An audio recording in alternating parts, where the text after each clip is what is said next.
पिछले एपिसोड में हमने देखा था कि जीन मास्टर जनरल के पास डिसाइपल बनने के लिए आया था और मास्टर जनरल जीन को आपने बंदरों के साथ रहने के लिए कह दिया था। और हमने ये भी देखा था कि मास्टर जनरल और सिस्टर जाओ के बीच काफी सारी बातें चल रही थी। और अब आगे क्यों नहीं बताया, मेरे दिमाग से तो बिल्कुल ही निकल गया था कि हाँ, इस तरह की कोई किताब यहाँ पर मौजूद हो सकती है। तो जनरल एक ही सेकंड के अंदर एक पेड़ के पास जाता है और अपनी पावर का इस्तेमाल करते हुए पेड़ के अंदर से 9 हेवन स्वॉर्ड टेक्निक को बाहर निकाल लेता है और उसे निकालने के बाद सिस्टर जॉ को दे देता है। सिस्टर जॉ बिल्कुल ब्लैंक, उसको कुछ समझ ही नहीं आ रहा था कि जनरल को तो मैंने सिर्फ उस किताब के बारे में बताया, ये नहीं बताया कि वो कहाँ पर है। और ना ही किसी और को आज तक पता था कि मास्टर जेन ने अपनी वो टेक्निक वाली किताब को कहाँ छुपाया है। लेकिन जेन बिना कहीं ढूंढे सिर्फ एक जगह पर हाथ लगाया और उसे वहां से वो किताब मिल गई। ऐसा आखिर कैसे हो सकता है, ये इतना ज्यादा एक्यूरेट कैसे हो गया। जेन ने सिस्टर जॉ से कहता है, अरे क्या हुआ, ऐसा घुर की क्या देख लो, खा जाओगी क्या मुझे, अम्मा ने तुम्हारा कुछ बिगाड़ दिया क्या, जितने गुस्से से मुझे देख रही हो। सिस्टर जॉ सोच रही थी कि मुझे यहाँ पर ना कुछ तो जेन से पूछना पड़ेगा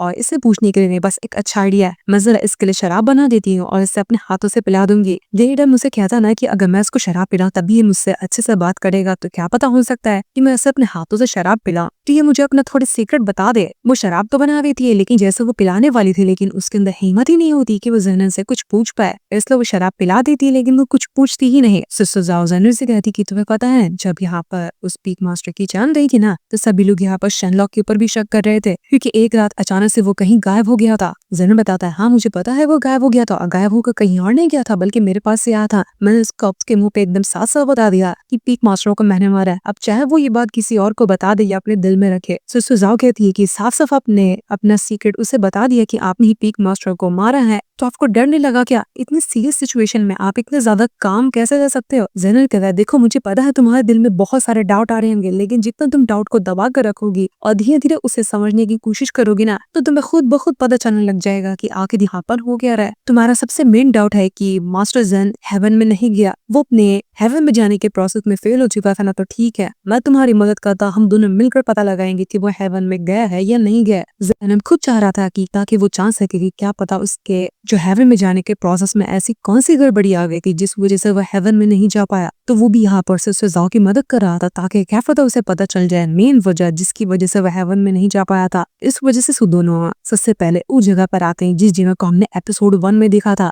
जहाँ पर सिस्टर जाओ बैठी भी थी और उसके सामने एक डीमन बैठा था जिसे सिस्टर जाओ बाकियों ने पकड़ कर रखा था। वही डीमन था ना जो कहने के लिए आया था कि वो रोक देगा मास्टर जेन को हेवन में जाने के लिए। तो सिस्टर जाओ उस डीमन की सारी गहरी बात यहाँ पर जेनन को बता रही थी कि मुझे उस डीमन के ऊपर डाउट था कि हो सकता है उसने ही कुछ गड़बड़ की हो मास्टर जेन को हेवन में जाने के लिए। जेनन कहता है कि इस तरह के डीमन ना सबसे ज्यादा अंडरवर्ल्ड के अंदर जो पीक है वहीं पर आते हैं, लेकिन मुझे नहीं लगा कि अंडरवर्ल्ड पीक के अंदर का कोई ऐसा डीमन जिसके अंदर इतना जिगरा होगा कि वो दूसरे पीक के मास्टर को हेवन में जाने से रोक दे। सिस्टर जाओ कहती है कि मास्टर मैंग ने उस टाइम पे बिना कुछ सवाल के सीधा का सीधा उस डीमन को मार दिया था और उसके बाद से कोई जांच भी नहीं की गई कि आखिर वो डीमन कौन था, कहाँ से आया था और उसे क्यों मार दिया गया। ऊपर से एक और बात, जब मास्टर जेन हेवन में जाने वाले थे तो मैंने एक आवाज सुनी थी जो कि उनकी तरफ से ही आ रही थी। वो एक थोड़ी सी दर्द भरी आवाज थी जिसे मैंने सुना था। मैं ये तो नहीं कह सकती वो आवाज में क्या कहना चाह रहे थे लेकिन वो आवाज थोड़ी ज्यादा उदास कर देने वाली थी। यही वजह से मुझे डाउट लग रहा है कि क्या पता शायद मास्टर जेन हेवन में नहीं जा पाए हो। जेनन एकदम हैरान रहता है कि आखिर तुमने जो आवाज सुनी थी वो कैसी आवाज थी, कुछ भी पता चला तुम्हें कि वो क्या बोलना चाह रहे थे। सिस्टर जाओ कहती कि नहीं कुछ भी मुझे पता नहीं चला लेकिन मैं ऐसा तो हार नहीं मानूंगी, मैं अपने जो मास्टर है जेन उनके बारे हर एक चीज की जानकारी निकालूंगी। मैं जानना चाहती कि उनके साथ क्या हुआ क्योंकि मैं एक ऐसी जिसे उन्होंने अपना डिसाइवर बनाया था वो अपनी सबसे खास वाली स्वॉर्ड को देकर, तो मैं ऐसे तो यहाँ पर चुप नहीं बैठ सकती। इसी वजह से मैं हमेशा परेशान रहती हूँ मास्टर जेन के बारे में सब कुछ अच्छे से जानकारी निकालने के लिए। यहाँ तक कि मैंने उस डीमन को जो मारने के बाद उसकी लाश को जलाकर फेंक देने का काम दिया गया था, उसे जलाया तक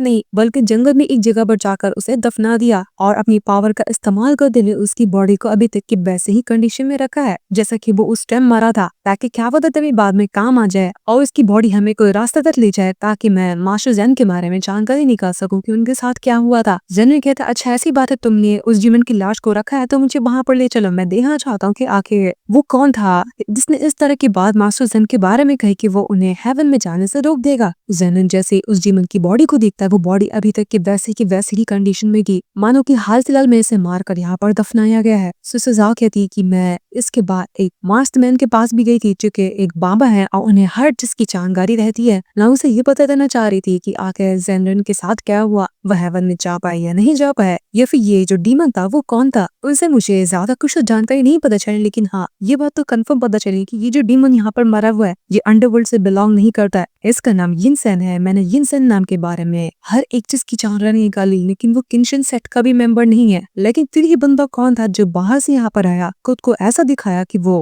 अंडरवर्ल्ड का एक डीमन है, लेकिन वो यहाँ का था ही नहीं। जेन भी हैरान था कि आखिर फिर ये कौन हो सकता है जिसे इतनी ज्यादा पड़ी हुई थी मास्टर जेन के बारे में। सुजाओ आगे बताती है कि जब मास्टर मेंग ने इसको मारा था ना, तो उसके बाद से उन्होंने सभी डिसाइपल को सिखाने का काम भी बंद कर दिया। अंडरवर्ल्ड का एक बंदा था, उसने उस मास्टर को बहुत ज्यादा पैसे दिए, उसके बाद से उसने सब कुछ काम छोड़ दिया। एक मामूली से डीमन को मारने के इतने ज्यादा पैसे उसे कैसे मिल सकते हैं। ऊपर से मुझे ये भी पता चला कि अंडरवर्ल्ड के पास से ना 2 सोल वुड गायब हो चुकी है, जो कि थंडर सोल वुड है। वो सोल वुड इतनी कमाल की होती है कि उसके अंदर बहुत ज्यादा पावर होती है। दोस्तों आपको पता ही होगा कि जब पहली बार जेनरन जब हेवन में ना जाते हुए पहाड़ के पास आकर गिर गया था, तो उसकी पावर ने उसे दोबारा से रीइंकार्नेट किया था और उसी जगह पर वो थंडर सोल वुड का एक टुकड़ा पड़ा हुआ था। उसी टुकड़े के बारे में यहाँ पर सिस्टर जाओ बात कर रही थी। लेकिन जैसे ही थंडर सोल वुड के बारे के साथ ये एनिमे खत्म होता है, उम्मीद करता हूँ कि मेरी एक्सप्लेनेशन पसंद आया तो लाइक और सब्सक्राइब कर देना। तो मिलते हैं अगले एपिसोड में, तब तक के लिए बाय, थैंक फॉर वॉचिंग।